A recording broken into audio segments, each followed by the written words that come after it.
Hello दोस्तों, आपका अपना परिवार एग्रीकल्चर वाला चैनल में हार्दिक स्वागत है, अभिनंदन है। जैसा कि आशा करते आप लोग बहुत अच्छे होंगे और आप लोग क्लास का बहुत इंतज़ार कर रहे थे, लेकिन कुछ टेक्निकल प्रॉब्लम थी, इस वजह से आप लोगों की लाइव क्लास नहीं ले पाए।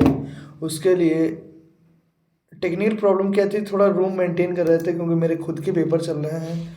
और लेकिन हमने सोचा कि आप लोगों का पेपर इतना ख़राब ना जाए, इसलिए हमने आपको रिकॉर्डेड क्लास में आपको सुबह आपको 5 बजे ही आपको क्लास प्रोवाइड हो जाएगी।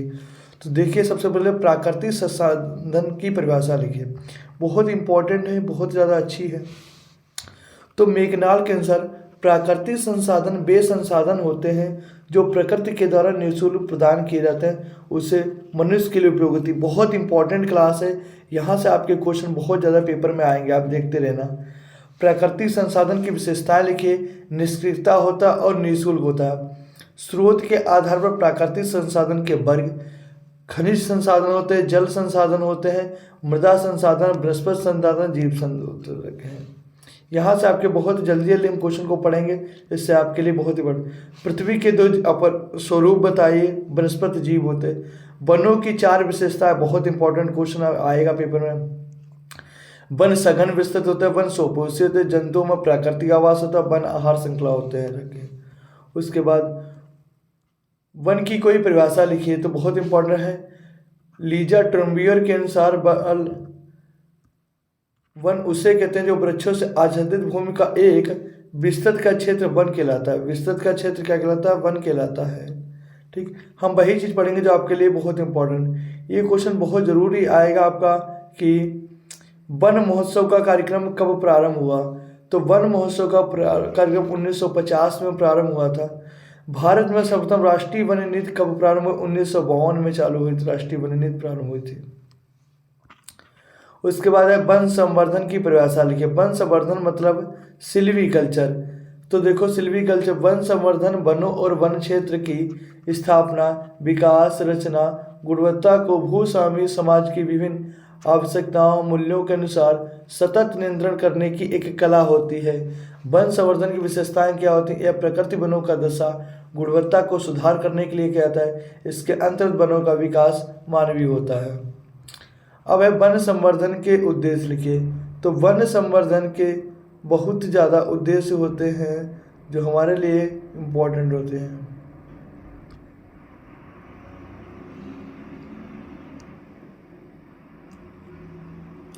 ठीक, उसके बाद है हमारे पर्यावरण क्षरण और प्रदूषण के प्रभाव को वनों की दशा को सुधारने के लिए प्रयोग होते हैं।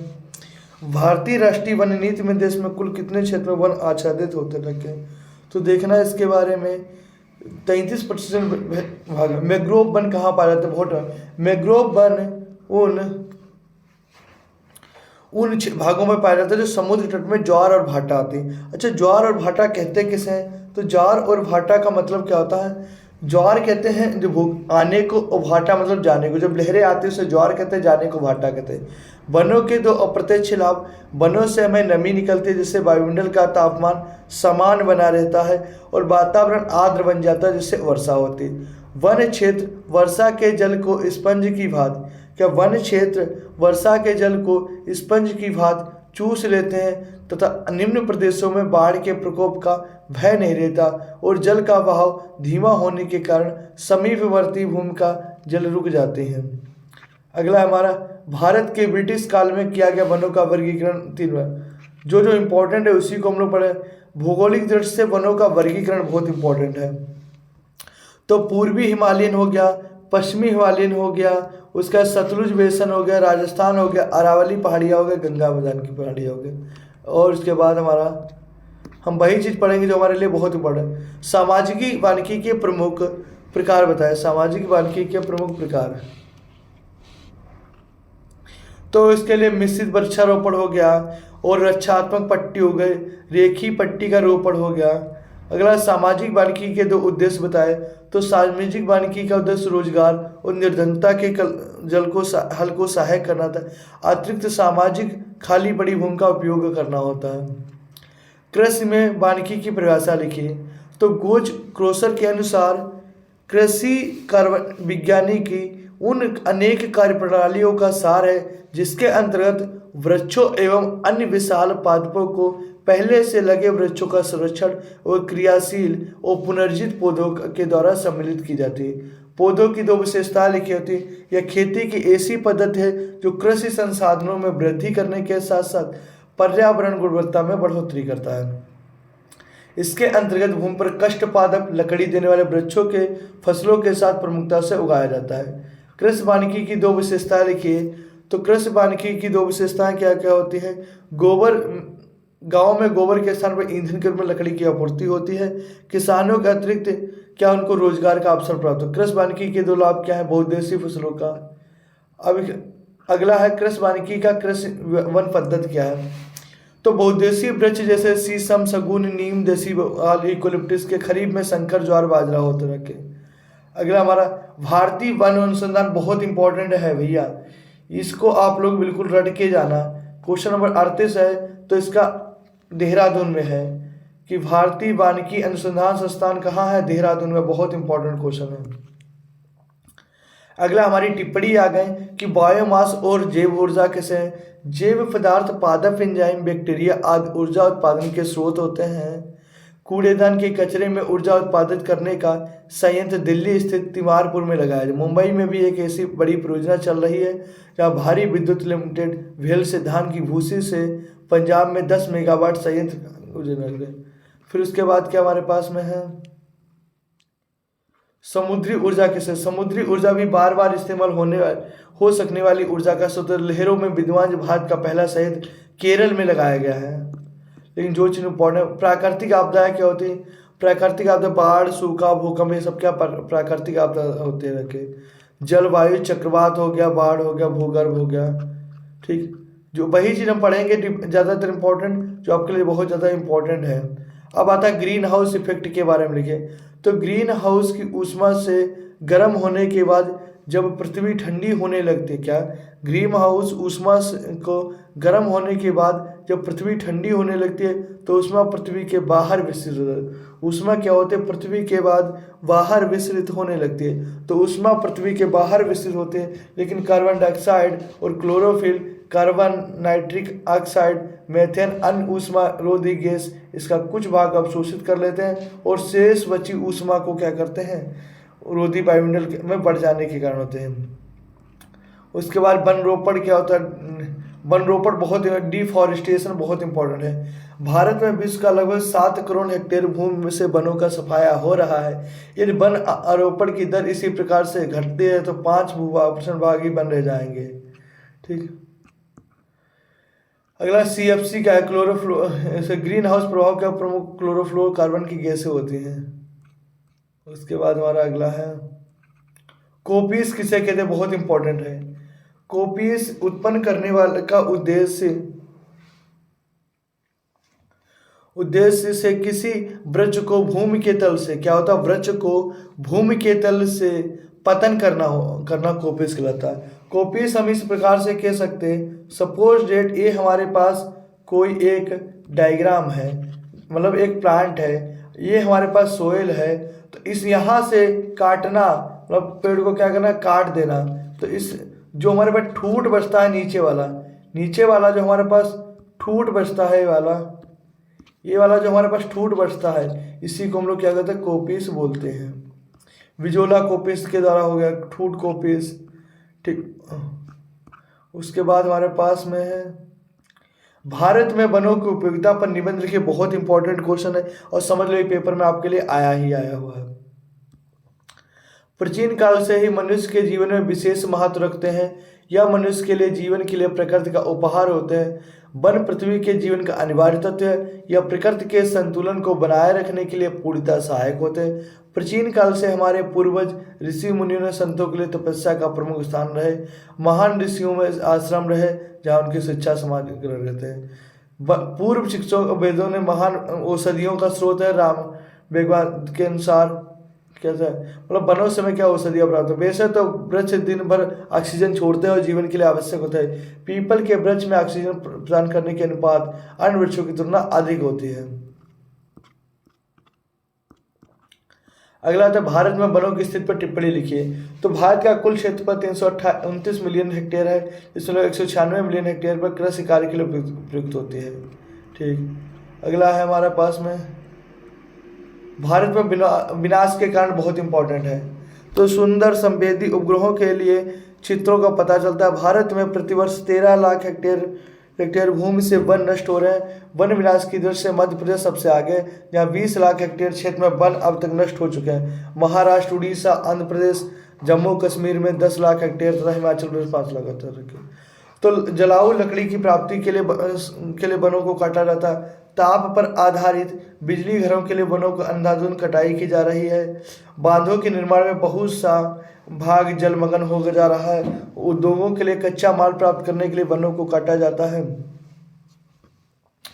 और कृषि योग्य भूमि की प्राप्ति के लिए वनों की सफाई से वन नष्ट हो रहे हैं। सड़कों, रेलगाड़ियों के निर्माण के लिए वनों को नष्ट किया जाता है। अनियंत्रित पशुओं के चरने से भी नष्ट होता है। स्थानांतरित और कृषि में से वनों का नाश होता है। वनों में लगने वाली आंधी, भूस्खलन आदि वनों का नाश हो जाता है। वन क्षेत्र में प्रति जागरूकता है। भोपाल त्रिशादी, ये आपके लिए इम्पोर्टेंट नहीं है। अब देखो बहुत इंपॉर्टेंट, समझ लो यहाँ से आपके पेपर में ये क्वेश्चन आएगा ही दिवस से। 2 फरवरी को वर्ल्ड वैलेंटाइन डे। 21 मार्च वाला वेरी इंपॉर्टेंट है। क्या विश्व वानिकी दिवस कब मनाया जाता है? 21 मार्च को मनाया जाता है। एक क्वेश्चन समझ लो आने वाला है। 22 मार्च को विश्व जल दिवस, 23 मार्च को मौसम दिवस, 7 अप्रैल को विश्व स्वास्थ्य दिवस, 18 अप्रैल को विश्व विरासत दिवस, 22 अप्रैल को पृथ्वी दिवस और 5 जून बहुत इंपॉर्टेंट है। क्या पर्यावरण दिवस होता है। जनसंख्या दिवस 11 जुलाई को होता है। ठीक, उसके बाद हमारा 16 सितंबर वाला बहुत इंपॉर्टेंट है। 16 सितंबर को हम लोग क्या विश्व ओजोन परत क्षरण दिवस करते हैं। 1 से 7 अक्टूबर वन सप्ताह दिवस बहुत ज़्यादा इंपॉर्टेंट है, वन सप्ताह दिवस। उसके बाद हमारा अगला आ जाएगा और 6 अक्टूबर को होता हमारा पशु वन्य कल्याण दिवस होता है। उसके बाद एड्स दिवस 1 दिसंबर होता है। जैव विविधता दिवस बहुत इंपॉर्टेंट होता है। जैव विविधता दिवस हमारा 29 दिसंबर को मनाया जाता है। कृषि वानिकी के उद्देश्य, एग्रो फॉरेस्ट्री के उद्देश्य क्या है? उपलब्ध संसाधनों का बहुप्रकारीकरण, अधिक टिकाऊ उत्पादन प्राप्त कर रहा था। छोटे सीमांत किसानों के उपजाऊ मिट्टी पर सघन कृषि वानिकी करना होता है। किसान अपनी जमीन से आवश्यक वस्तुएं जैसे भोजन, फल, चारा, लकड़ी आदि का प्राप्त करते हैं। निम्न भूगर्भ उर्वरता, अधिक क्षरण और भू उत्पादन से प्रभावित होने से टिकाऊपन तथा भू उत्पादकता में बढ़ोतरी होती है। भवन निर्माण के लिए सस्ती हल्की लकड़ी का उपलब्ध होना चाहिए। स्थानीय लोगों के लिए जलावान हेतु लकड़ी का उत्पादन करना चाहिए। पशुओं के लिए चारा तथा किसानों के लिए हरी खाद का उत्पादन करना चाहिए। ठंडी पशुओं को सुरक्षा प्रदान करनी चाहिए। ठीक, कृषि वानिकी के अंग लिखिए। नंबर आ गया सिल्वीकल्चर। बहुत इंपॉर्टेंट क्वेश्चन है सिल्वीकल्चर, समझ लो पेपर में आया हुआ है। इस प्रणाली कृषि अंतर्गत वृक्ष प्रजातियों और फसलों से साथ साथ उगाई जाती है। भारत में वृक्षारोपण हेतु अपनाई जाती है। ये टंगिया खेती भी कहता है। वृक्ष सिल्वीकल्चर और पॉस्चर मैनेजमेंट किसे कहते हैं? इसके अंदर वृक्ष और घास दोनों को सम्मिलित किया जाता है। इसमें जलवान इमारती लकड़ी की पूर्ति के साथ पशुओं के लिए चारा भी उपलब्ध होता है। उसके बाद हमारा कृषि वानिकी से आप क्या समझते हैं? फॉरेस्टर। कृषि वानिकी मूलतः एक प्रणाली है जिसके अंतर्गत भूमि के एक खंड में कृषि एवं वानिकी कार्य के साथ साथ अलग अलग किया जाता है। कृषि वानिकी वनों को पुनः उत्पादन हेतु टेंगिया बर्मी शब्द समानार्थी, जिसका मतलब होता फसलों और वृक्षों खेती करने होता है। मनुष्य के लिए भोजन। ग्रामीण में वानिकीकरण, जलवन और चारे की लगातार सप्लाई करना, पर्यावरण से मतलब वायुरोधी पट्टियों का। सामाजिक वानिकी बहुत इंपॉर्टेंट क्वेश्चन भाई। सामाजिक वानिकी समझ लो। सामाजिक वानिकी आपके पेपर है। सामाजिक वानिकी का अर्थ होता है समुदाय विकास हेतु वृक्षों को लगाना और समाज के विकास के लिए। इसका प्रयोग सर्वप्रथम वेस्ट टुडे द्वारा 1968 में किया। इस परिभाषा से social forestry is a forestry, क्या बोलेंगे हम लोग इसको? बोलेंगे social forestry is a forestry AIIMS of producing और प्रोटेक्शन ऑफ रिएक्शन और कम्युनिटी होता है। तो इसके लिए लोगों को छोटी इमारती लकड़ी का उपलब्ध कराना, पशुओं के लिए चारा उपलब्ध कराना था। सामाजिक वानिकी, सामाजिक वानिकी वह पद्धति है जो रूढ़िबद्ध वनों को छोड़कर अन्य स्थानों पर ग्रामीण और शहरी जन समुदायों के लिए लाभ के लिए मुख्यतः ईंधन, चारा, ग्रामीण आवास के लिए छोटी इमारती काष्ठ की पूर्ति करने के लिए कृषि उपकरणों में उपयोग हेतु लकड़ी प्रदान करने के उद्देश्य से अपनाई जाती है। सामाजिक वानिकी से ग्रामीण जनता की मौलिक आवश्यकताओं की पूर्ति के साथ साथ ही मृदा अपरदन, पर्यावरण प्रदूषण को रोकने में भी सहायता मिलती है। इसके अंतर्गत कृषि वानिकी, प्रसार वानिकी हरे और निम्न कोटि का होता है। सामाजिक वानिकी की 3 प्रमुख विशेषता लिखिए। क्या होता है? ईंधन और चारा उपलब्ध करना होता है, व्यर्थ भूमि का उपलब्ध करना। वानिकीकरण और रिफॉरेस्टेशन पर टिप्पणी लिखिए। डिफरेंस बिटवीन द फॉर, तो किसी विस्तृत भूमि पर मनुष्य द्वारा कृत्रिम रूप से, क्या बोला, किसी विस्तृत भूमि पर मनुष्य द्वारा कृत्रिम भूमि से वन समूह लगाने की क्रिया को हम वनीकरण कहते हैं। पूर्व में ऐसी भूमि जहाँ वृक्षों को पुनः लगाया जाए और वृक्षों की कटाई के कारण वृक्ष खत्म हो गए हैं, तो उसको हम लोग कहते हैं। राष्ट्रीय वन नीति क्या पॉलिसी, वन को सुविस्तृत करने, भारतीय कृषि को सुधारने हेतु डॉक्टर वोल्कर की सलाह पर 1894 में पहली बार वन नीति लगी थी, जो 1894 से लागू की गई थी। और बॉटनिकल नेम भी आते हैं, तो नीम का बॉटनिकल नेम एजाडिक्टा इंडिका होता है, सागौन का बॉटनिकल नेम टिक्टोना ग्रैंडिस होता है, शहतूत का बॉटनिकल नेम मोरस अल्वा और निग्रो भी बोल सकते हैं, शीशम का डालविर्गिया सिसो होता है, यूकोलिप्टिस क्रेटोडिया होता है, बबूल का एशिया नीलोटिका होता है, और आंवले का होता है एमलिका ओफिशियलिस, आम का मैंगीफोरा इंडिका होता है। अब कृषि वानिकी वृक्ष की क्या विशेषता है, तो चुनी हुई प्रजातियों द्वारा बढ़ने वाली हो, उगाई जाने वाली प्रजातियां बहुउद्देशीय हो। अब दिवस, इंपॉर्टेंट दिवस, विश्व पर्यावरण दिवस 27 मार्च, विश्व वायुमंडल दिवस 27 मार्च, विश्व पर्यावरण दिवस 5 जून, विश्व जनसंख्या दिवस 11 जुलाई, विश्व साक्षरता दिवस 8 सितंबर, विश्व प्राकृतिक दिवस 3 सितंबर को होता है। ठीक, अब आता है हमारे फुल नेम। फुल नेम बहुत इंपॉर्टेंट है यहाँ इसके लिए। ICFRD, Indian council forestry research institute कहाँ है? Indian council, ICFRD, Indian council forestry research institute Dehradun. NRC, national research centre for the agro forestry कहाँ? 1988 में स्थापना, झांसी में है। अब आता है फॉरेस्ट रिक्रिएशन क्या है? वनों में रहने वाले समस्त पौधे अपने नष्ट और क्षतिग्रस्त ऊतकों द्वारा क्या था, अंगों का पुनर्निर्माण करते हैं। पौधे कम समय में तथा जल्दी विकसित होने लगता है पौधों का। वन संरक्षण से आपका सोयल के अंदर, सोयल अपरदन को रोकने, वन संरक्षण क्या है? भूमि अपरदन को रोकने तथा भूमि की उर्वरा शक्ति को यथावत स्थिर रखना भूमि संरक्षण कहलाता है। क्या भूमि अपरदन को रोकना, भूमि अपरदन को रोकना तथा भूमि की उर्वरा शक्ति को यथास्थित करना, भूमि अपरदन को रोकना तथा भूमि की उर्वरा शक्ति को यथास्थित रखना भूमि संरक्षण कहलाता है। भूमि के ऊपरी सतह से तेज वायु, तेज वर्षा से, तेज गति से जल से मिट्टी अपने वास्तविक स्थान से हटकर इतंत्र चले जाते हैं, मिट्टी की उर्वरा शक्ति में कमी आने लगती है। वास्तव में भूमि संरक्षण मात्र मृदा अपरदन की रोकथाम ही नहीं, अपितु जिन अन्य अनेक कारणों से भूमि की उर्वरा शक्ति में कमी होती है, उन सभी की रोकथाम इनसे सम्मिलित होती है। विंड एनर्जी कहते हैं पवन ऊर्जा। ऊर्जा के गैर परंपरागत स्रोतों में पवन शक्तियों का महत्वपूर्ण स्थान है। पवन में असीम शक्ति है, इसका उपयोग पवन चक्की, आटा चक्की के लिए किया जाता है। प्रदूषण और प्रदूषक किसे कहते हैं? पोल्यूशन, पोल्यूशन जल, वायु और जल की स्थिति, भौतिक, रासायनिक और जैविक क्रियाओं का अवांछनीय परिवर्तन होता है। ठीक, प्रदूषक क्या होते हैं कि हमारे द्वारा बनाए जाने वाले या प्रयोग में फेंके द्वारा अवशेष होते रखे। फिर उसके बाद हमारे पास अगला है जो इम्पोर्टेंट है, उसी को पढ़ेंगे, बाकी नहीं पढ़ेंगे हम लोग, क्योंकि प्रदूषण आपके लिए नहीं पढ़े। कृषि वानिकी से आप क्या समझते हैं? ऐसी भूमि जहाँ प्रणाली प्रौद्योगिक ऐसे लाभदायक वृक्षों के साथ विभिन्न ऋतुओं के साथ उगाई जाती है। ठीक, और एग्रो फॉरेस्ट्री, प्रोटेक्टिव फॉरेस्ट्री वगैरह के ये बता दिया आपको। वन किसे कहते हैं ये भी पता होगा आपको। शुद्ध वन हो गया,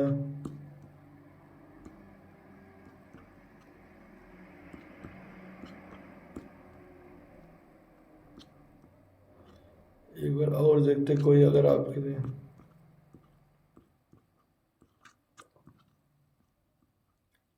वन संवर्धन की विशेषताएं।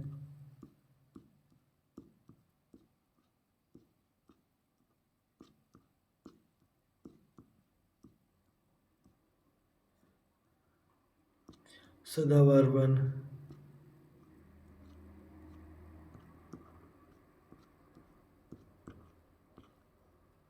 अगला, सामाजिक वानिकी से आप क्या समझते हैं, यह कितने प्रकार की होती है? तो वनों के अंधाधुंध विनाश के कारण बचे वनों को सरकारी संरक्षण देने के लिए बनाए गए विभिन्न वन अधिनियम की कड़ाई से पालन किए जाने के फलस्वरूप वन संपदा पर आश्रित रहने वाली ग्रामीण जनता के सामने अनेक समस्या उत्पन्न गए। ऐसे में लोगों की आवश्यकताओं की पूर्ति, धरती का नंगापन ढकने के लिए पुनः परंपरागत वृक्षों को लगाने की आवश्यकता महसूस होने लगी। लेकिन ये वृक्ष लंबी अवधि में तैयार होते हैं, अतः इस योजना बनाई गई कि गांव की खाली पड़ी अनुपयुक्त भूमि पर वृक्षारोपण किया जाए और आसपास के लोगों को प्रतिदिन वन संबंधी आवश्यकताओं की पूर्ति की जाए।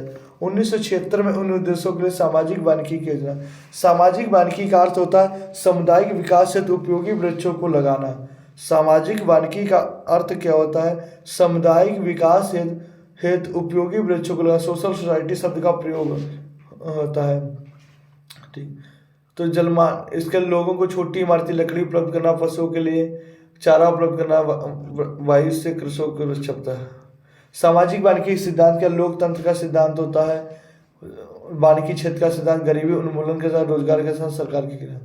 सामाजिक वानिकी के उद्देश्य का ऑब्जेक्टिव है सोशल फॉरेस्ट्री किसे कहते हैं? लोगों को जलाऊ इमारती लकड़ी, बांस आदि को की आवश्यकता होती है। कृषि उत्पादन बढ़ाने, जलवान की लकड़ी उपलब्ध कराने के लिए गोबर की बचत होती है। लोगों को रोजगार का आर्थिक साधन उपलब्ध रहता है। ठीक। सामाजिक तो फार्म फॉरेस्ट्री हो गया। ये सस्य विज्ञान में भूखंड के बारे में लिखिए। एग्रो फॉरेस्ट्री क्या बता चुके आपको, सिस्टोल पर चलते भी बता चुके हैं।